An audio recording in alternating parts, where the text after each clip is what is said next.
tua palavra. Senhor Jesus, revela a tua palavra em meu coração. Amém? Tem como irmão glória a Deus. Eu sempre, meus amados irmãos, por todo lugar que eu vou, aonde eu vou pregar, eu sempre falo que eu não sei pregar, mas eu sempre peço para Jesus, para Ele me ensinar a falar do amor dele, porque é o amor dele que conforta os vossos corações, é o amor dele que nos tira do lamaçal do pecado, é o amor dele que transforma a vida do ser humano. Por quê? Porque lá em João 3,16 ele começa a confirmar este amor, a qual ele disse: porque Deus amou o mundo de tal maneira que enviou teu Filho unigênito, para que todo aquele que nele crê não pereça, mas tenha a vida eterna. E Jesus, tendo vindo, sofrido na cruz do Calvário, para salvar a minha e a sua vida. Por quê? Porque pelo amor do nosso Pai, porque quem de nós daria um dos nossos filhos para morrer em favor de alguém? Eu não teria coragem de dar o meu filho para morrer nem em favor de mim mesmo, em favor de um parente meu.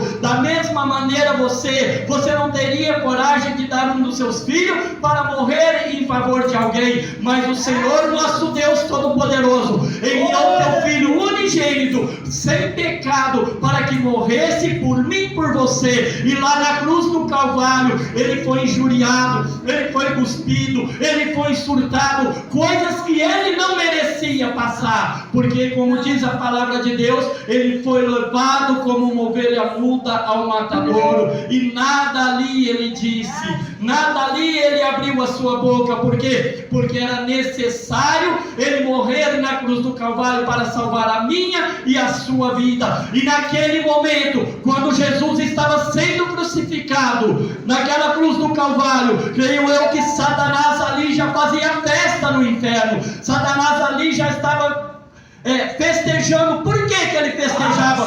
Porque ele achava que crucificando Jesus ele terminaria com o ministério de Jesus, mas muito pelo contrário, era na cruz que Jesus começou o seu ministério, era na cruz que Jesus começou a salvar a mim e a você nesta noite que está presente. Glória a Jesus, glória a Deus. E cumprindo, meus amados irmãos, voltando um pouco mais atrás na história, vamos meditar um pouco na vida de Jesus, para nós entendermos o que acabamos de ler nesta palavra. Primeiramente, Jesus foi anunciado o seu nascimento, e a palavra de Deus diz que estando Maria em Belém, de repente se apareceu o anjo, e o anjo vindo até ela disse: agraciada és tu entre as mulheres, porque de ti há de nascer o Salvador da humanidade. Ela achou estranha aquela saudação. Por quê? Porque aquela saudação era diferente, não era uma saudação como o povo dos judeus havia de saudar uns aos outros. Então ela viu que aquele homem era diferente, então ela sentiu que algo ali estava acontecendo. Então ela responde desta maneira para o anjo: como posso eu dar a luz se eu ainda não optei com homem, se eu ainda não casei-me com José, se o nosso casamento ainda não foi oficializado? Então ele diz: porque o santo que há de nascer será ungido do Espírito Santo. E estando José então sabendo dessa notícia, o anjo apareceu também a José em sonho. E o anjo apareceu a José em sonho. Por quê? Porque José queria deixá-la secretamente. José queria abandonar ela para que ela não fosse apedrejada. Porque naquela época, se uma mulher fosse pega grávida antes do casamento, ela seria apedrejada por adultério. Mas o anjo disse para ele, falou: não, toma ela como tua mulher, porque ali nascerá o Salvador da humanidade. E vindo então vem Jesus de repente para se cumprir a promessa. Então vem João Batista primeiro para preparar o caminho de Jesus. E o que João Batista começa pregando a palavra de Deus. João Batista não começa dizendo desta maneira: o Senhor vai te dar uma casa. João Batista não começa desta maneira: o Senhor vai te dar um carro do ano. João Batista não começa desta maneira: o Senhor Senhor vai te tirar da provação, o Senhor vai te tirar da pobreza e te colocar na riqueza. Mas o João Batista começa pregando da seguinte maneira: raça de víbora, quem vos ensinou a fugir da ira futura de Deus? Vinde, batizai e arrependei-vos dos vossos pecados. E João Batista então trazendo essa mensagem dura para aquele povo naquela época, então ele começa a anunciar e começa a dizer sobre a vinda de Jesus. Olha, virá um após mim, que eu não sou digno de desatar a sandália dos vossos pés. Esse virá para salvar a humanidade. Esse que virá após mim vai batizar com o Espírito Santo, com fogo da verdade. Glória a Jesus, glória a Deus, pode louvar o Senhor que está.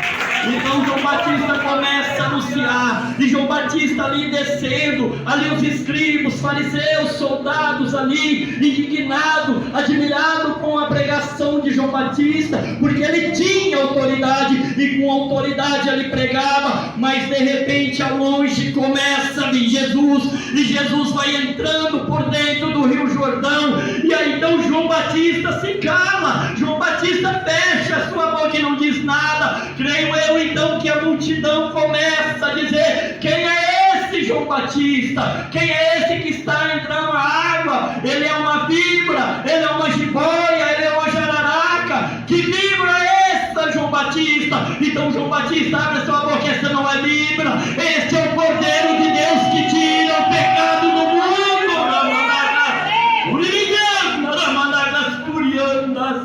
Deus de poder e graça, este é o Cordeiro de Deus que vai tirar o pecado do mundo, este que vai salvar a humanidade. Então, tendo João Batista ali de encontro com Jesus, João Batista então diz para Jesus: eu que devo ir até o Senhor, e o Senhor que vem até mim.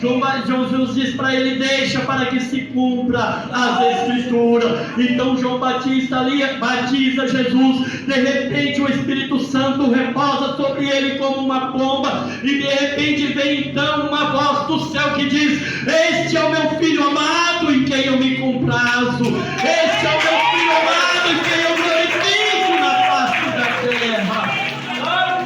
Glória a Jesus. Tendo Jesus então batizado, de repente ele é levado ao Espírito ao deserto. Para que ele é levado para o deserto? Jesus não precisava se preparar.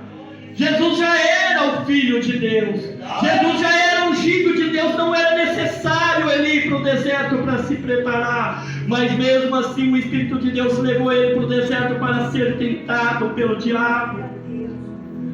E muitas vezes nós passamos pelo deserto, muitas vezes Deus nos coloca numa situação a qual nós achamos que não vamos passar, nós achamos que não vamos prosseguir, nós achamos que não vamos suportar, e nós esquecemos do exemplo que o nosso Senhor e Salvador Jesus Cristo nos deu, que Ele foi para o deserto para se preparar, Ele foi para o deserto para começar o seu ministério, e ali sendo tentado no deserto, de repente Satanás, tendo ele jejuado 40 dias e 40 noites, a palavra de Deus diz que ele teve fome, e ele tendo fome, então Satanás vem e diz para ele: olha, transforme essa pedra em pão, porque você vai matar a sua fome. Mas Jesus diz para ele: nem só de pão viverá o homem, mas de toda a palavra que procede da boca de Deus. De repente Satanás fica envergonhado, então ele leva ele até a cidade santa, coloca até o pináculo do templo, no lugar alto do templo, e usa a palavra de Deus. Lá então Satanás começa a usar o Salmo 91 e diz para ele assim: ó, atira-te daqui para baixo, porque está escrito: aos seus anjos dará ordem a teu respeito, para te guardem em todos os teus caminhos, e eles te sustentarão, e lá os anjos vão estar te esperando para te segurar. Então Jesus diz para ele: também está escrito: não tentarás o Senhor o teu Deus. Não tentarás o Senhor o teu Deus. E Satanás se envergonha mais uma vez. Então ele leva Jesus até o alto monte e mostra todos os reinos daqui da terra. Eu creio quantas fazendas, quantas mansão, quantas coisas bonitas que esse mundo oferece para as pessoas que não querem abandonar esse mundo para vir para os braços de Jesus. Quantas coisas coisas, material, ele deve ter mostrado para Jesus, tentando fazer com que Jesus se apegasse a essas coisas, essas mesmas coisas material, que hoje em dia Satanás mostra para as pessoas desse mundo, para poder prender as pessoas no mundo do pecado. Muitas vezes, quando Satanás não consegue prender ela no mundo do pecado, então ela começa a colocar ela numa direção, numa praga onde se diz escrito o Evangelho, mas na verdade de Evangelho não tem nada. Então quando aquela pessoa entra para aquela porta, Satanás querendo enganar ela, então ele começa aquela pessoa a ouvir da seguinte maneira: não é necessário você fazer aquilo que pregaram para você, não é necessário você abandonar isso, não é necessário você abandonar aquilo, porque Deus só quer o seu coração, Deus quer você bonita, Deus não quer você de qualquer jeito, Deus quer você se apresentável, que você fica bonita para Jesus, que você fica bonita para o seu esposo. Mas a palavra de Deus nos disse, lá em 1 Pedro, no versículo 15, sede santo, porque santo é o Senhor, porque sem a santificação a qual essa, ninguém verá a Deus. Sem essa santificação ninguém verá a Deus. E ele também nos disse, lá em 1 João capítulo 2, no versículo 15, não amei as coisas do mundo, nem as coisas que no mundo há, porque aquele que ama as coisas do mundo, o amor do Pai não está nele. Verdade, Deus, aleluia. Então não devemos amar as coisas do mundo, não devemos acatar essas maravilhas que o mundo nos oferece. Por quê? Porque isso só é engano, isso só é engano para mim e para você, para tentarmos nos ludibriar, para tentarmos nos afastar da presença de Deus. E quando essas coisas nos afastam da presença de Deus, não sabemos o dia de amanhã. Certo dia, um senhor agricultor, ele plantou as suas plantações e o seu celeiro era pequeno. De repente, então, o que aconteceu? Ele disse consigo mesmo: eu vou desmanchar o meu celeiro e edificar um outro maior, para que eu guarde os meus mantimentos. Ele edificou um outro celeiro, guardou o seu mantimento, sentou-se e disse consigo mesmo: agora folgue, porque você tem muita coisa, você tem muitos bens para viver por vários anos. Então o Senhor nosso Deus chegou e disse para ele: hipócrita, hoje a tua alma será pedida, o que tens para me oferecer? Hoje a sua alma será pedida, o que tens para me oferecer? Não sabemos o dia de amanhã, não sabemos daqui a meia hora. Muitas vezes estamos aqui hoje, quando às vezes as pessoas estão sentadas no banco, fazendo um plano para o dia de amanhã, pensando em fazer aquilo, pensando em fazer isso, mas você pode no dia de amanhã não acordar, você pode adormecer hoje e não acordar amanhã. Para onde irá a sua alma? O nosso Deus está perguntando para mim e para você: para onde irá a nossa alma? Se a nossa alma for pedida por Deus, para onde irá a minha e a tua alma? Não devemos pensar no dia de amanhã, não devemos ficar aflitos, porque devemos fazer o de fazer, porque a palavra de Deus, ela também nos disse: não se preocupeis com o que haveis de comer, beber ou vestir, porque os passarinhos não semeiam e eles sobrevivem. Os lírios do campo não se vestem, mas são os mais bonitos, diz a palavra do Senhor. Então, tendo Jesus voltado para a Galileia do deserto, de repente, então ele começa a fazer os milagres, e ali, então, ele voltando para a Galileia, diz a palavra de Deus que ele é convidado para o casamento, junto com seus discípulos e sua mãe. Então ele vai naquele casamento, de repente, o vinho se acaba, a mãe de Jesus se preocupa, porque ali há muitos convidados, e a festa ainda não tinha terminado, e não era lícito se o vinho se acabar na festa. Mas de repente a mãe de Jesus chega para ele, porque ela já sabia, ela conhecia o filho que ela tinha. Então ela disse da seguinte maneira: mas o vinho acabou. Então Jesus responde para ela: que tenho eu contigo, mulher? Ainda não é chegada a minha hora. Então ela entende o que Jesus quer dizer. Então ela vai até os servidores e diz para eles: faça tudo o que ele vos mandar. Então Jesus mandou, ali havia 6 talhas de água. Então de repente ele manda encher aquelas talhas de água. Quando aquelas talhas estavam todas cheias, eles pegaram igual pega e leva até o mestre-sala. O aprovador de vinho leve até o senhor da casa. De repente então pegaram os servidores, sabiam que eles tinham colocado era água, mas de repente aquela água foi transformada em vinho. E quando eles experimentaram aquele vinho, viu que o vinho era melhor do que estava sendo servido. Então eles indagam o dono da casa, o dono da festa, o noivo, mas pera lá, costumam apresentar o vinho ruim primeiro, para depois dar o vinho bom. Você fez diferente, você deu o vinho ruim primeiro, agora está dando o bom. Esse vinho é bem melhor do que o outro, mas não sabia ele que era a transformação de água em vinho, um milagre a qual Jesus começou a fazer. E tendo Jesus então começado a fazer esses milagres, diz aqui a palavra de Deus, que esse jovem lunático, o pai dele, levou ele até os discípulos, e os discípulos não puderam expulsar o demônio dele. Então vendo o pai angustiado, vendo o pai sofrendo com aquele filho, porque quando o demônio pegava ele e lançava no fogo, quando o demônio pegava ele e lançava na água, ele babava, ele dava trabalho. Então de repente ele implora, dobra os seus joelhos perante Jesus e disse da seguinte maneira: tem misericórdia de nós e cura o meu filho, porque os seus discípulos não puderam curar. Então Jesus fica indignado, porque Jesus já tinha dado autoridade aos seus discípulos, mas eles ainda não jejuavam, eles ainda não oraram, porque permanecia com o noivo. Então de repente Jesus disse: até quando viverei eu com vocês? Traga-me um menino aqui. E a palavra de Deus diz então que o demônio jogou aquele menino por terra, e Jesus repreendeu aquele demônio para que nunca mais habitasse na vida dele.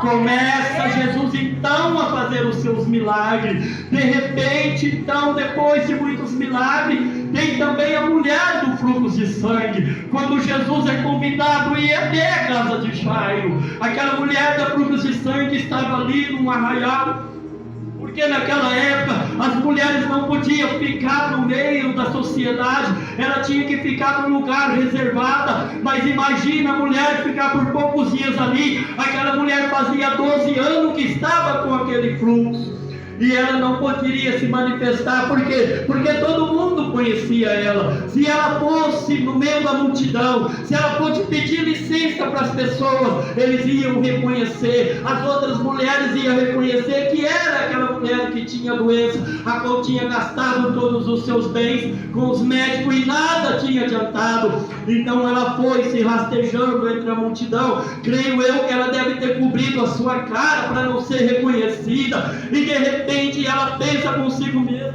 se eu falar para Jesus me curar, todos vão me conhecer, todos vão ouvir a minha voz, então eu vou tocar na orla do vestido dele, porque eu serei curada. E quando ela então usa a sua fé, toca na orla do vestido do Senhor, o que acontece? De repente sai virtude do Senhor. Então o Senhor pergunta e disse: alguém me tocou? Então Pedro chega até Jesus, a multidão é grande e ela te oprime, e tu perguntas quem me tocou? Jesus diz: eu sei que alguém me tocou, porque de mim saiu virtude. O Senhor está dizendo para pessoas aqui nesta noite: você já tem sofrido com uma enfermidade na sua vida, e muitas vezes você tem ido no médico, muitas vezes você tem pedido a misericórdia de Deus, e o Senhor está dizendo nessa noite: toque em mim que hoje você será curada, toque em mim que hoje você será liberta.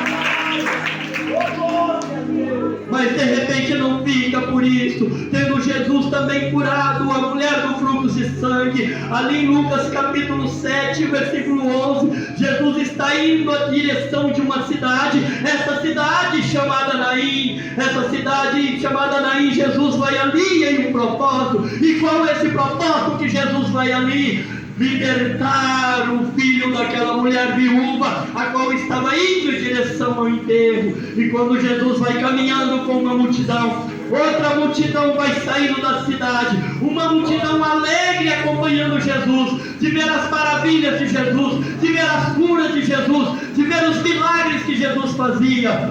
Outra multidão, ao contrário, vem saindo da cidade chorando amargamente, porque aquela viúva só tinha um filho, e o seu esposo é viúva porque seu esposo já havia falecido.